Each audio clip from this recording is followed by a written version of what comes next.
غرباء غرباء غرباء غرباء.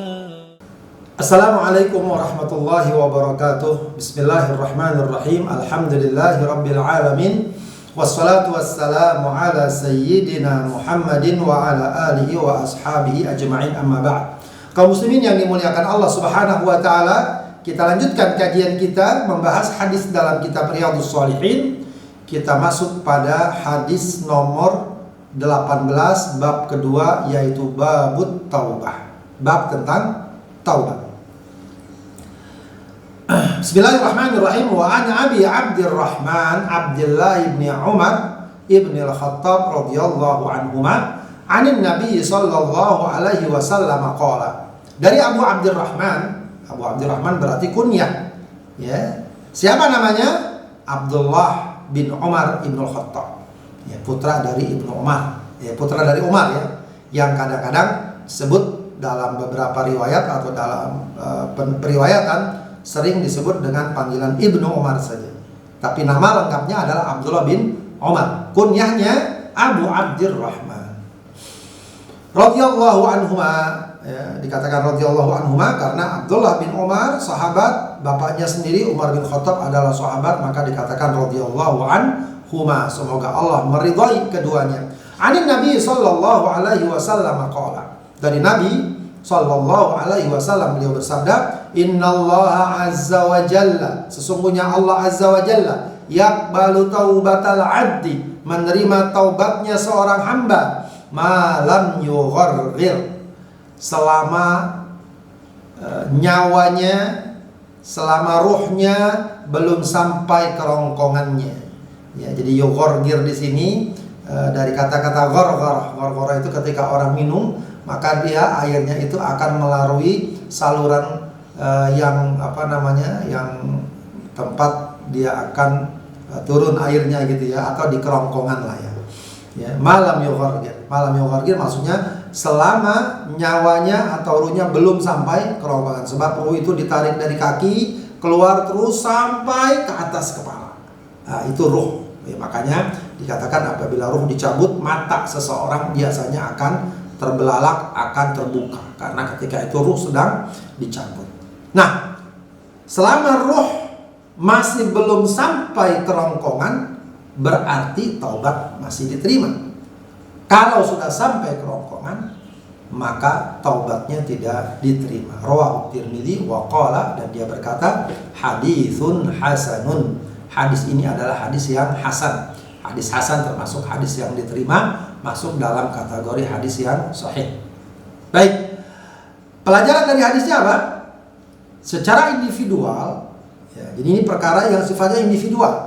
Ya, bagi seseorang boleh jadi sudah tertutup pintu taubatnya, tapi bagi orang lain tidak tertutup pintu taubatnya pada saat yang sama. Sebab orang ini nyawanya sudah sampai kerongkongan, rohnya sudah ditarik sampai kerongkongan, maka ketika itu taubatnya tidak diterima. Tapi bagi yang lain, saudara-saudaranya yang masih hidup normal, ya, maka taubatnya diterima. Makanya secara individual, taubat seorang hamba kapan saja diterima, kecuali jika nyawa telah sampai kerongkongan. Maksudnya adalah ketika telah yakin datangnya ajal. Jadi setiap orang saat sakratul maut, dia pasti akan mengetahui bahwa ajal sudah pasti datang, dengan berbagai macam isyarat yang tentu saja hanya diketahui oleh mereka. Maka ketika itu dia ingin bertaubat, walaupun terucap, tidak akan diterima oleh Allah Subhanahu wa ta'ala. Hadis ini memperkuat ayat Allah Ta'ala dalam surat An-Nisa ayat 18.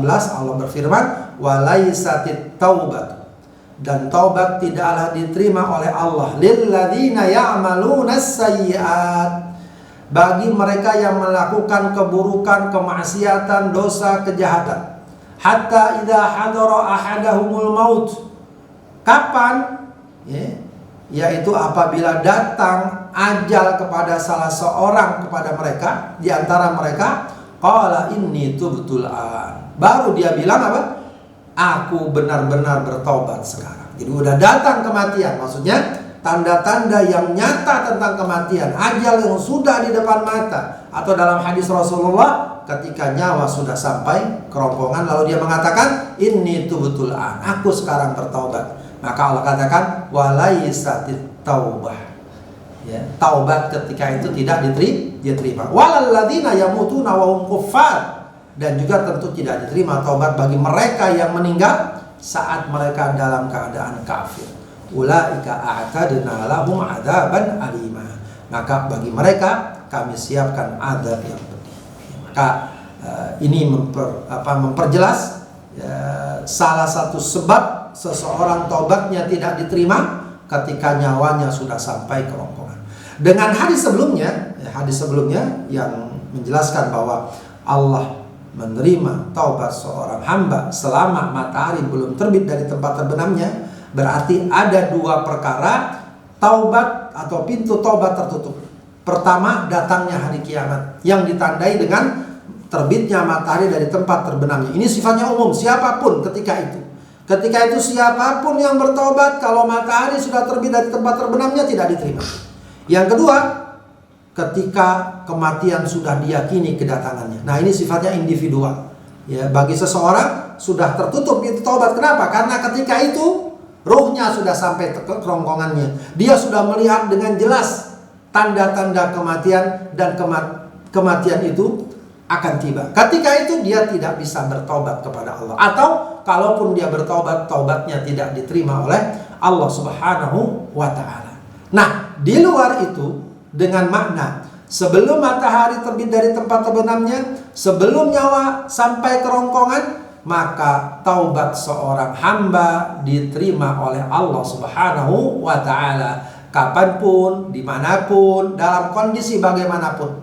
Ya, tidak ada yang menghalangi taubat kalau seseorang ingin benar-benar bertaubat kepada Allah, dan tentu saja memenuhi syarat-syarat taubat yang sudah kita bahas sebelumnya. Sesali perbuatan kemaksiatan, tinggalkan secara langsung sekarang juga, dan bertekad serta berjanji untuk tidak mengulangi kemaksiatan dan kemungkaran tersebut.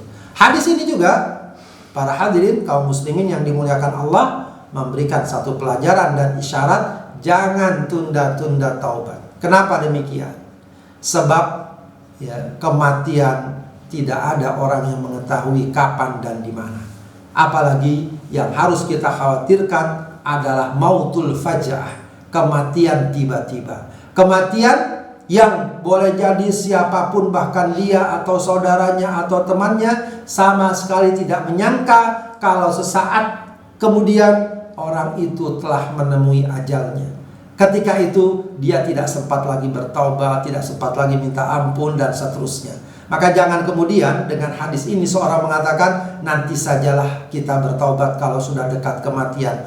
Bagus atau mungkin, tapi masalahnya siapa yang tahu ajal seseorang? Siapa yang tahu seseorang kapan dia mati dan meninggal? Kalau ternyata tiba-tiba dengan satu dan lain sebab dia meninggal dunia dan dia belum sempat bertaubat, tentu itu merupakan kerugian besar. Maka hadis ini memberikan isyarat untuk jangan tunda-tunda bertaubat kepada Allah, segera kembali kepada Allah, segera mohon ampun kepada Allah, tinggalkan kemaksiatan, janji untuk tidak mengulanginya lagi, pastikan dan yakini taubat kita diterima oleh Allah Subhanahu wa ta'ala. Semoga Allah jadikan kita orang-orang yang pandai bertaubat kepadanya. Wallahu a'lam. Wassalamualaikum warahmatullahi wabarakatuh.